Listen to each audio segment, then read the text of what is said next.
Hello again, I'm Tony Payne, and welcome to the Centre for Christian Living podcast here at Moore College.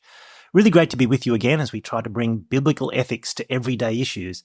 And today's everyday issue is dating apps. Now, that's two words that I'm not used to putting together. Dating, which from what I can remember when dating was a thing that was in my life, you sort of met somebody and if you liked them, you sort of asked them out for a coffee or dinner or something, and that was getting to know someone, going on a date. But apparently now it all happens via apps. And in this conversation between Pete Orr and Jocelyn Bignill, who's done quite a bit of thinking on this topic, the conversation is about how Christians should think about online dating in this kind of way. Many Christian people, younger people especially, of course, use dating apps as a way of meeting people, and Christians do this as well. How should we navigate this area as Christians? What are the strengths and weaknesses of this approach? And what are the dangers to be aware of? It's an important subject, and not just for those of us who are in the stage of life where it's directly relevant to us and to how we meet people and get to know people through dating, but also for those of us who maybe have kids who are getting to that point in life where this is going to be relevant for them as well, and helping our young adult and growing kids navigate this tricky area. I do hope you find this conversation useful between Pete Orr and Joss Bignill on dating apps.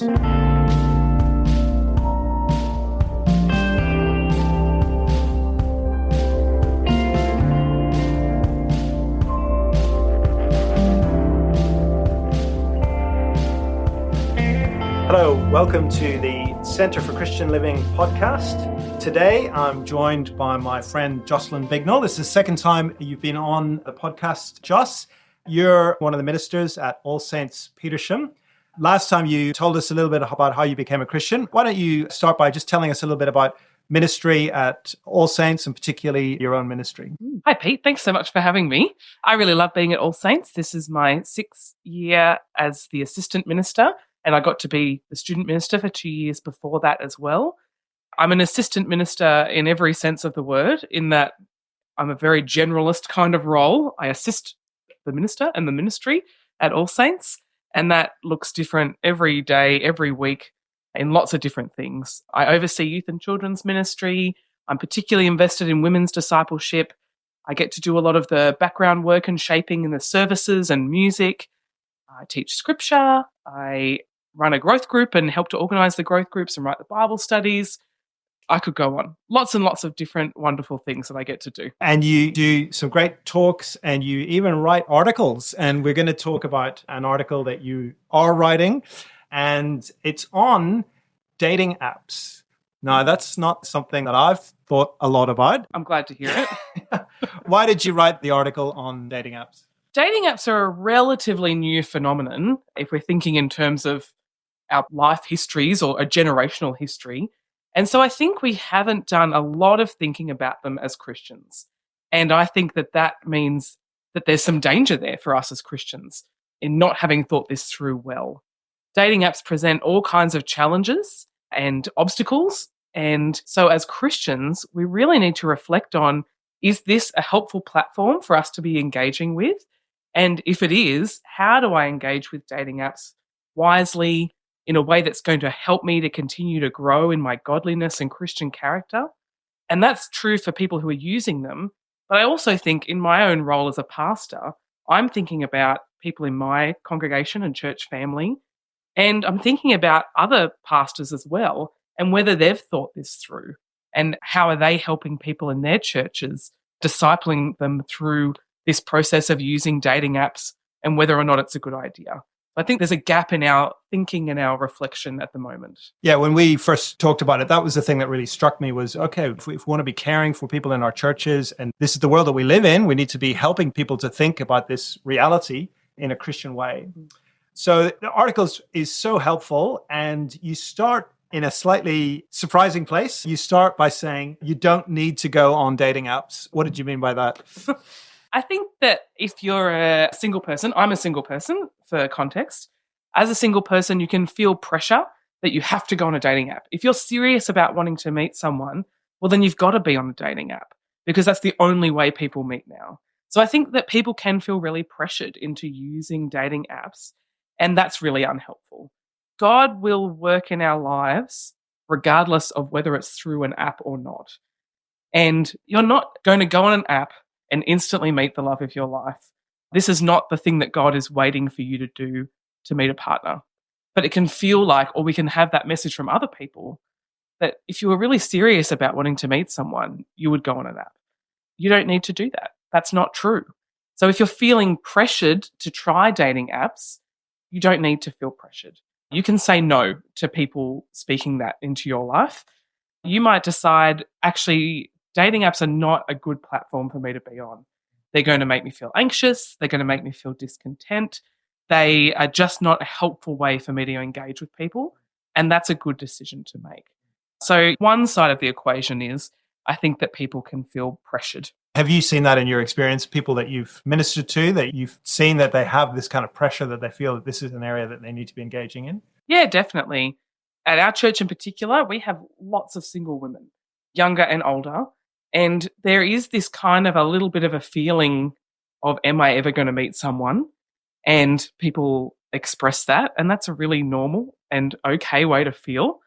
And I think then they can feel like, well, I have to be doing this or I'm not actually giving it a go. So I'm definitely seeing that among people in my church. And I felt that pressure myself as well. It's been suggested to me to use dating apps by a number of people in ways that they are wanting to be helpful. And I'm not averse to being suggested that, but I certainly don't want anyone to feel pressured. So no pressure. You don't need to go on dating apps, but you also argue in the article that you can go on a dating app. Yeah, certainly. The other side of the equation is that it can feel like maybe Christians shouldn't use these apps. And I think that maybe if we haven't thought through dating apps or don't know a lot about them, the Christian conservative thing is to jump to the conclusion of, oh, we just shouldn't use them without really exploring the idea of this kind of platform or technology.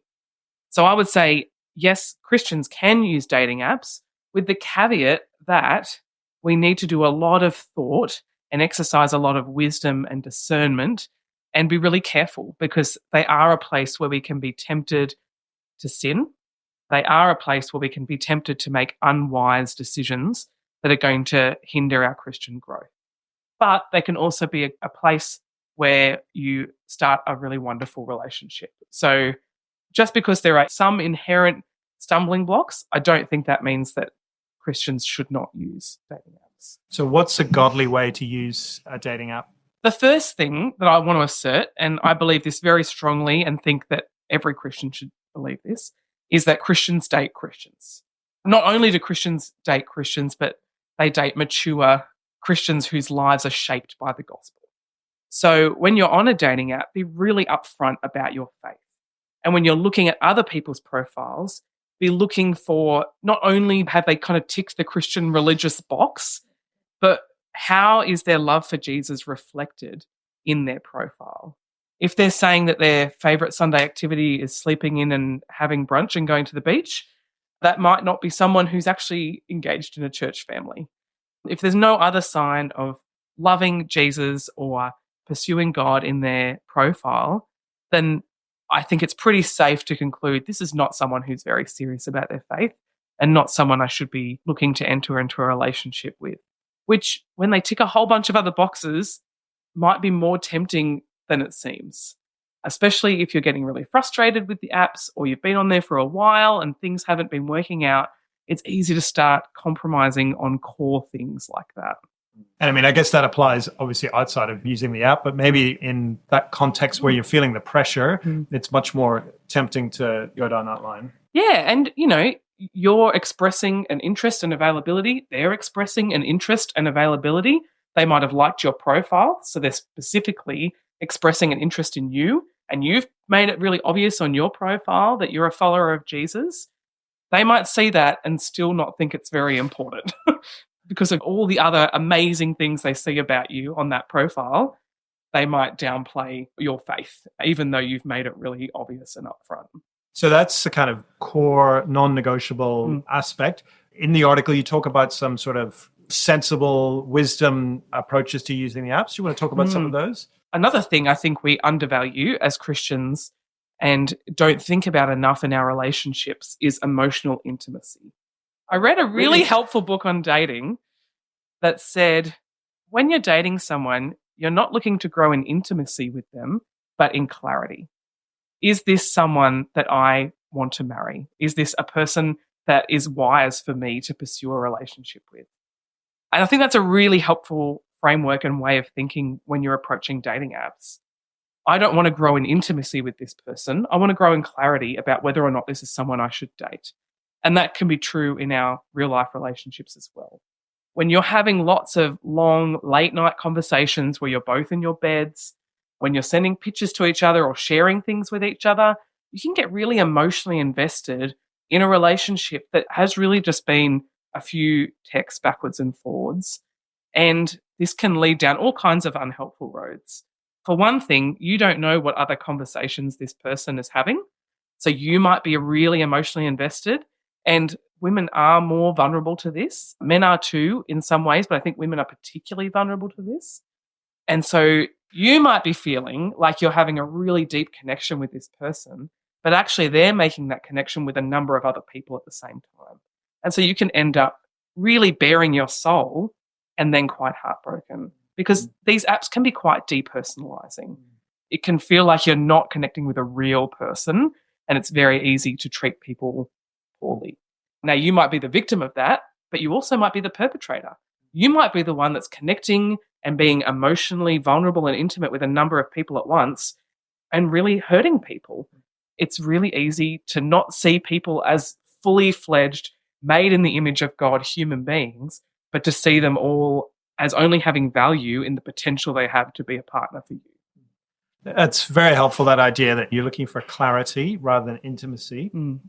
You have a part a little bit later in the article, but I think flows on, where you talk about meeting online, not dating online. You want to say something about that? Yeah, that's another line that I stole from somebody else, but I thought was helpful. I think it's good to not keep that relationship online for an extended period of time. Don't be messaging backwards and forwards for weeks on end. Make a time to meet up. Now, again, particularly if you're a woman, you need to be careful to be safe in the way you do that. This is a stranger. This is someone you do not know. So you need to meet in a public place. You need to meet during the daytime. You need to arrive and leave separately and not give them any kind of specific idea of where you live or work. Those are just kind of basic safety things, particularly for women, but men, you can consider that as well. And you need to let people know that you're meeting up with someone, where you'll be, when you'll be meeting with them, just to make sure you've got everything in place to be safe. I'd also recommend keep your conversation within the app rather than exchanging numbers, because if something happens that is a negative experience, then you can report that within the app. But if they want to go over to messaging on your phone numbers instead, they might unmatch with you on the app, and then you have no way of keeping them accountable for their actions. Whereas if you remain in the app, you can keep them accountable for the way they've acted. But having said all that, all those caveats and safety things, meet up in person, have a conversation. A whole night of texting backwards and forwards can amount to about 10 minutes of actual dialogue. So it's really helpful to have a real conversation and flesh out who this person is a bit more. And you might meet up once and go, that's not who I thought that person was. That's actually not someone I want to spend more time with. And that's a successful result. But it helps you to see them as a three-dimensional person, to see their demeanor. It's much more easy to craft an image within an app. You know, old dating websites with these huge in-depth profiles that people spend hours making. Now you can spend 5 minutes, throw up a few flattering photos, make a couple of witty remarks, and start connecting with other people. So you don't get a filled out picture of that other person at all. And then I'd say if you're pursuing and continuing in that relationship, try and hang out with them in the context of other people. Go out with a group of their friends, go out with a group of your friends and see how they interact with other people. One of the great things about dating someone you already know is that you've got to see them in a different context. Dating someone from church is a great idea because you've seen them serving, you've seen them listening to sermons or not, you've seen them interacting with other people at church, people that might be their mates, people that might not be their mates, you've seen them serving.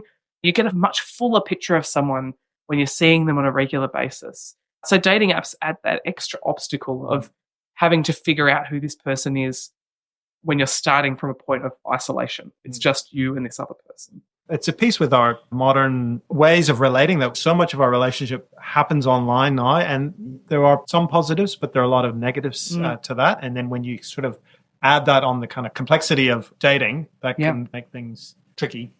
Yeah, definitely. And there can be a lack of accountability as well. And this is one of the areas where we can fall into dangers. For one thing, you can pursue a relationship with a person that you really know is not wise. Maybe they're not very strong in their faith or not a Christian at all. Maybe there are other red flags that come up about their character or your compatibility, but you've connected with them and you just don't want to give that up because it feels like it's been so hard to gain that connection. So you're willing to ignore those things. And if you're not dating them in any kind of wider context, if your friends aren't seeing them, if their friends are not seeing you, then it can be easy to kind of put your blinkers on and ignore those things and keep going. We also are tempted to fall into sexual sin because, again, that disconnection of screen to screen can lead us down roads and make us ignore things that maybe we'd be more sensitive to if we were physically present with each other. So you can send explicit photos to each other, send explicit messages to each other, and it feels like you really haven't done anything that bad because it wasn't in person, but that's still sexual sin that needs to be repented of. And if you have done that, if you're someone that's engaged with dating apps and you've done things you regret, ask God for forgiveness. He freely offers his forgiveness. You do not need to stay in guilt and shame because of that sin, but also talk to somebody else about it. Talk to a trusted, mature Christian friend. Talk to your pastor or minister and loop them in. It might be a good idea for you to take a break from dating apps if that's been the case. You might be in a relationship that's not very wise that you want to figure out a way out of. Don't leave that sin in the dark. And dating apps, they can feel very secret and very private and like things are hidden from God because they're not happening out in the open. They're not happening in real life. But they're still happening. And that sexual sin is still very real, even if it's digital.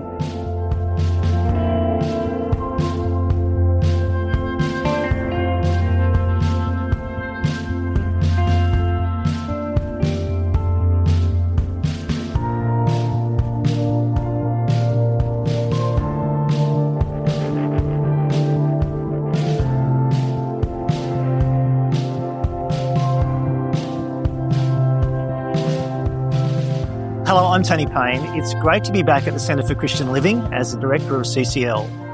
And this year we've got 2 events coming up in May and in October, and they're going to be a little bit different from the events of the past few years. They're going to be less of a talk followed by discussion and more of a workshop, a biblical ethics workshop where we work together through all the material and think through what it means to think as a Christian about this topic. And on May the 7th, our first ethics workshop for the year is going to be on neurodivergence. It's a hard word to say, isn't it? Neurodivergence in the Christian life. We've all got experience of this phenomenon, of these conditions in our lives, in our families and extended families and churches. People whose brains work differently. It might be given names like autism spectrum disorder or ADHD. But this phenomenon of thinking differently about the world and of having brains that function in different ways, stronger in some things, much weaker in others, this is something that more and more of us are having to deal with and understand and respond to as Christians in a way that's driven by the gospel. So if you want to think through that question together, what does it mean to respond to neurodivergence as a Christian and with the gospel and in our churches, come along on May the 7th to our first ethics workshop for the year here at Moore College. Look forward to seeing you there. You can get all the details at ccl.moore.edu.au. And now let's get back to our program. Part of the article, you talk about establishing healthy habits. What are some of the habits that you think are important to establish? I think like any social media or app or smartphone technology, dating apps really play into that addictive quality. The swiping, the scrolling, all of that taps into, I heard someone say it's the same part of our brain that poker machines tap into. It's really addictive and it's hard to stop yourself. So you need to be putting in place some boundaries for yourself so that you're engaging with dating apps in a helpful way. I can't dictate what those might be. You can think of those for yourself. You know yourself and the places that you might fall into that addiction or temptation. But some suggestions might be that you don't use dating apps late at night. Maybe you set a time limit after 9 p.m. I don't use that app anymore. Maybe you just have one point in the day where I'm going to check this app. I'm going to look at a few profiles, see if I've had anyone respond to my profile. You've got 15 minutes as a window. Maybe you only use it for a short period of time at a time, for a month, and then you switch it off and take breaks from it. I would say definitely put a boundary in place that you don't use a dating app when you're with another person. So you're not letting your online engagement with people interrupt your real life relationships with other people. You might also choose to stay on the free version of the app that you're using, because then they will put limits on how many profiles you can view and how many responses you can give to people. So that could be a good external way of putting boundaries in place. And I'd say if you're feeling anxious, if you're feeling discontent, if you're really struggling because you're using a dating app, I think the thing about this kind of platform is you're opening a door. You're saying, I'm ready and open for a relationship in a way that you might if you met someone that you liked. So if I meet someone, I feel attracted to them, I want to tell them that I like them, I want to spend more time with them. When you do that, you're opening a door and you're making yourself vulnerable. And it might work out well, or you might end up hurt. And that's fine. That's how relationships and life works. When you go on a dating app, you're opening that door in that same way, but not to a particular person, just to a general idea that there might be someone on this platform who I can connect with. And that can leave you with a lot of anxiety, a lot of discontentment, maybe feeling depressed and disconnected and lonely and all these other things. So maybe if that happens to you, this doesn't happen for everyone. Some people are much more cool and casual than I am. But if this does happen for you, maybe you say, dating apps aren't for me. This actually is just affecting my mental health, my spiritual health too much. I need to not use these. Great. You've given it a go and you've decided it's not for you. Or maybe you just need to put some of those boundaries in place and say, I'm going to try it for a month and then I'm going to have a break and just see how different you feel after turning that off. So I think, just being honest with yourself, having other people who are checking in with where you're at and checking in with yourself as well to make sure that you're tracking all right in all those different facets and ways. That's really helpful, Joss. And as you said, there's real Christian freedom. There's lots of wisdom needed. A word to married people in our churches as we support those who are single who are navigating these complexities, perhaps in a way that single Christians 20 years ago didn't have to navigate these complexities. How can we support our single brothers and sisters in our churches? I think being willing to ask questions. I'm never offended if someone asks me, have you met someone? How are you feeling about being single at the moment? I always really appreciate when my friends ask me those questions. I don't want them to ask them every time we meet up. It's not the only thing going on in my life. But I like being asked questions by the people who care about me. So don't be afraid to ask questions and check in. And if someone has told you, I'm using this dating app, ask them how they're going with that, if they've met people, if they're being safe, how they're feeling, are their habits healthy? Asking questions is really helpful. But also just include single people in your life. I think it's very easy, particularly for young married couples, to fall into a trap of only wanting to hang out with other young married couples because it's comfortable and easy. But I am so, so grateful for the friends that I have who have made me part of their families. They come into my home and I go into their home. I'm part of their kids' lives and get to be there for all kinds of special things. I'm godparent to a couple of beautiful kids as well and love that relationship I get to have with them. So just be friends. All of us need friends, whether we're single or not. So be intentional. Look outside of your own family circle, which it's so easy to become consumed by, and include other people in your family and in your life. And I think that's particularly important for single people to have those kind of relationships. And if you're a single person and you don't have anyone that you have that relationship with, then look for a family or a couple who you can say, hey, can I come over for dinner? Or do you want to come over to mine? And look for a family that you connect with naturally, people who you like each other, and seek to form that kind of relationship. Brilliant. That's so helpful. Thank you for writing this and applying the gospel, applying Christian principles to something that on the surface seems quite complex and so kind of removed from the Bible, but actually, as you've shown, the wisdom that the scriptures give us apply here as they do in any circumstance. So thanks very much, Joss. You're so welcome, Pete.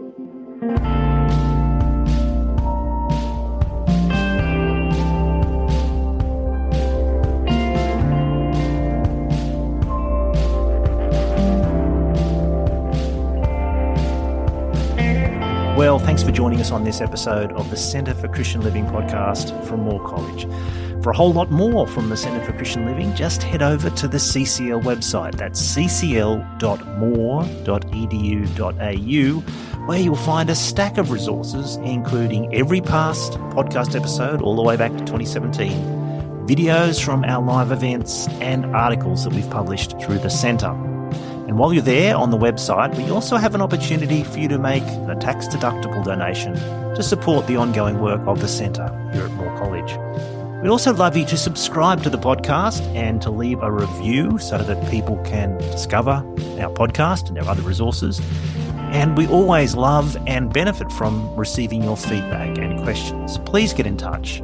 You can email us at ccl@moore.edu.au.